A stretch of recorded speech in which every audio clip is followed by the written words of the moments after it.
This is the Turf Zone Podcast, your central information and news hub, bringing together professionals from turf associations across multiple states to share things to help you in your business.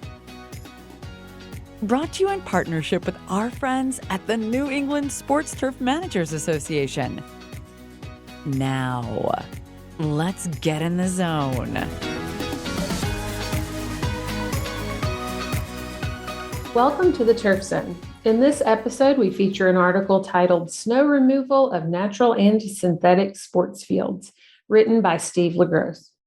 As sports turf managers, there are many challenges we face, and many of these are weather-related. While working in the Northeast, my biggest challenge was dealing with winter conditions, especially in football season or in early spring with field hockey or baseball. I've found through trial and error a number of ways to deal with snow on both synthetic and natural grass fields. The most important strategy was to have a plan of attack ahead of time before Old Man Winter throws multiple inches of snow or ice at you. If you are not prepared, the results will be a lot of lost, valuable time in the removing of this frozen precipitation. Establish what the plan of action will be in advance, and be sure to factor in worst-case scenarios while also having a plan B. Plowing options. Here are a couple of plowing options that can be used to remove snow on either synthetic or natural grass. If a rain tarp is available, tarping the surface before the event allows you to remove the snow and ice as soon as it begins to fall. Using high-powered PTO-driven blowers allows you to prevent as much accumulation on the tarp as possible.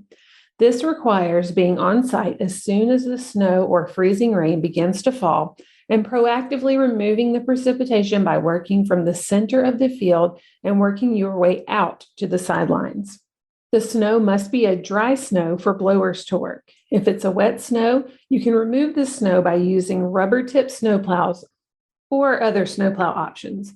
Do not allow the snow to accumulate more than 1 inch before beginning the removal. Also, plowing off the rain tarp makes for a cleaner surface in the end. Caution: when plowing off of the rain tarp, plow in the direction in which the tarp was laid and modifying the plow blade to prevent snagging and tearing the rain tarp. Plowing an uncovered surface with the pickup truck or utility work vehicle works fine, but you must retrofit the plow blades. Here are some ideas.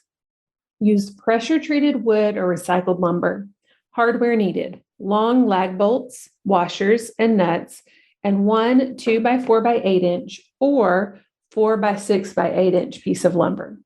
I removed the snowshoes from the plow. Will still be used as a receiver for the pressure-treated wood. Take the lumber or whatever you find that will keep the blade from coming in contact with the surface. On the bottom side of the lumber, recess drill 2 holes large enough for the lag bolt head with the washer in alignment with the plow shoe receivers. The recessed drill hole should be deep enough to allow for a lag bolt head to sit flush with the bottom of the board. Place a support washer at the end of the bolt for reinforcement. Run the lag bolt up through the board and through the snowshoe ring on the back of the plow. Add washers above and below the lag bolt as you would with the snowshoe for spacers, and secure bolt with a locking nut. Another idea is using a drain pipe bucket plow. You need a 15 to 20 foot by 18 inch diameter drain pipe, ratchet straps, and a tractor with bucket. Strapping the drain pipe to the bucket increases the plowing swath.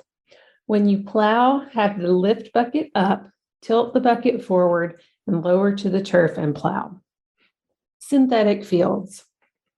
When plowing synthetic fields, you don't need to scrape the surface clean. If you try, it will result in the removal of crumb rubber and the chance of turf damage.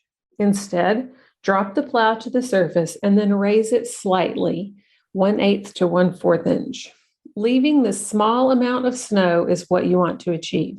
Synthetic turf heats up so fast that even 1 to 2 inches of snow will rapidly melt off if there are slightly exposed areas of green turf.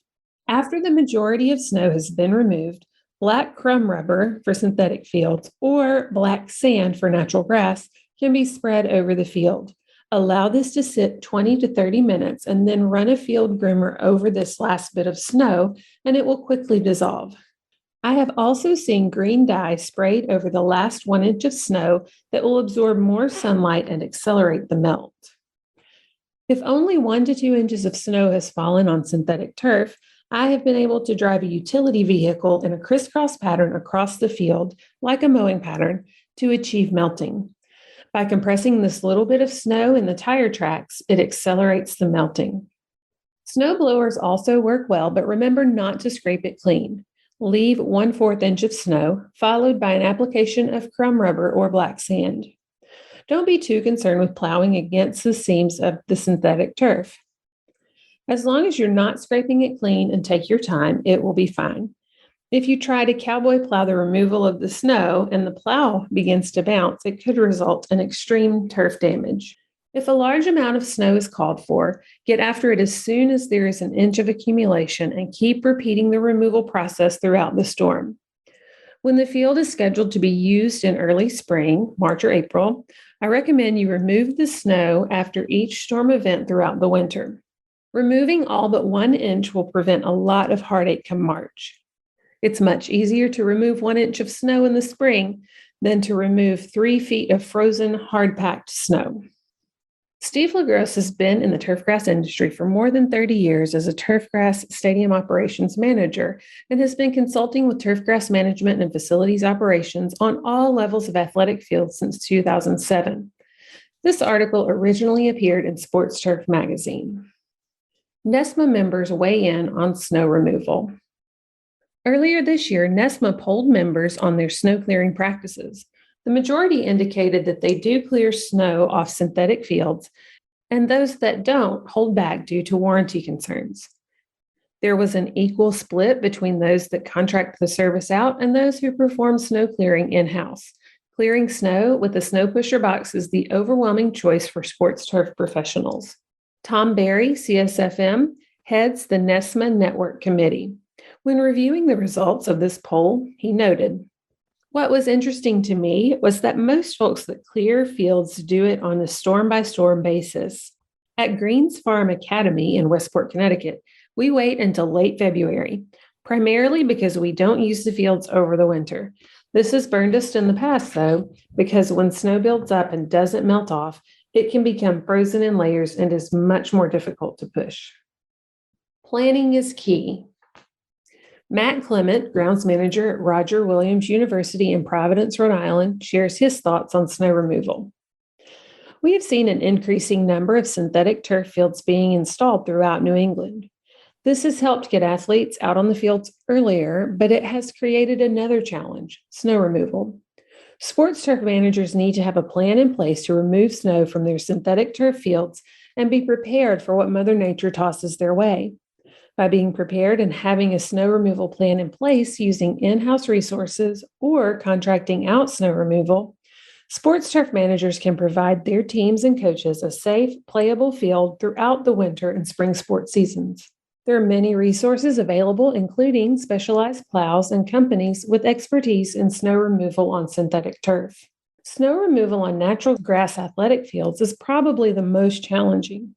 A few years back, David Miller, Senior Director of Grounds for the Boston Red Sox, came up with the great idea of applying black sand to snow-covered athletic fields. The application of black sand is a safe and sustainable alternative to mechanical snow removal. The application of the black sand can be performed in-house or contracted out to contractors that have the right equipment to apply the sand safely and efficiently. Don't miss an episode. Subscribe on Apple Podcasts, Spotify, or wherever you get your podcasts. You can also visit us at theturfzone.com. You've been listening to The Turf Zone. For more episodes of The Turf Zone, visit theturfzone.com and subscribe on Apple Podcasts, Stitcher, or your favorite podcast app.